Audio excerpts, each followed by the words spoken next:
చేసుకొని గుడికి అండ్ మీరందరూ గుడికి వెళ్ళి రాముడు వారిని చూసారా? మేమైతే చూసుకొని ఆ చెక్క రామాలయానికి వెళ్ళి పూజ చేసుకొని గండు కొట్టుకుని వచ్చాము. అంటే ఇప్పుడే మేము మగ్జంపోతం తిండిపోతులు అనుకుంటున్నారా? తిండిపోతులు మీరు శ్రీరామనవమికి చికెన్ ఇవేమీ తినకూడదు. మీరు శ్రీరామనవమి ఎలా సెలబ్రేట్ చేసుకున్నారో మీరు చెప్పండి మీ మాటల్లో. మా కన్నే మాట్లాడతాడు, మా ఏకైక తమ్ముడు. Hi girls. శ్రీరామ భక్తుడు దేవుడు నాకు చూపిస్తుంది. ఇప్పుడు దేవుడి మాల్కి వెళ్తాము. సో మేము రాముడి వారి పెళ్లి సందర్భం చూస్తున్నాము టీవీలోని. ఇదైతే మా పూజ గది. మీకు ఆల్రెడీ చాలా వీడియోస్లో చూపించాము. మన ఏకైక రాముడు. మనం ఎప్పుడు వంటగదిలో లైట్ వేయకూడదు, అందుకే మేము లైట్ వేయలేదు. సో ఇవన్నీ దేవుళ్ళు అన్నమాట. చూపిస్తాను. మేము చాలా బాగా అలంకారం చేస్తాము.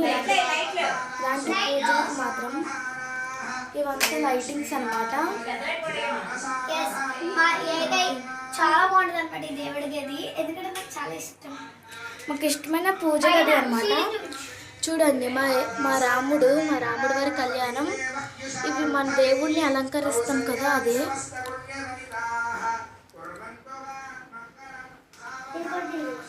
మా అమ్మమ్మ మాత్రం ఇలాంటి పూజలు చాలా బాగా చేస్తుంది. సో మీరు ఎలా జరుపుకున్నారో మీ మాటల్లో చెప్పండి. మా జిల్లు చూడండి తింటుంది, మోగ్జంపతి తింటుంది. మా చెల్లి మా కన్నయ్య భక్తుడు. మేమైతే శ్రీవారి కళ్యాణం చూస్తున్నాం అనమాట టీవీలో, TV9లోని. ఇది ప్రతి ఒక్క న్యూస్లో వస్తుంది, ప్రతి ఒక్క ఛానల్లో వస్తుంది, TTDలో కూడా వస్తుంది.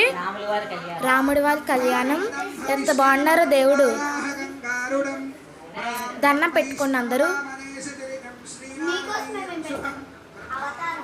మా మీకోసం అనే కాదు, మనం ఎప్పుడు రాముడి వారి కళ్యాణం చూడాలన్నమాట.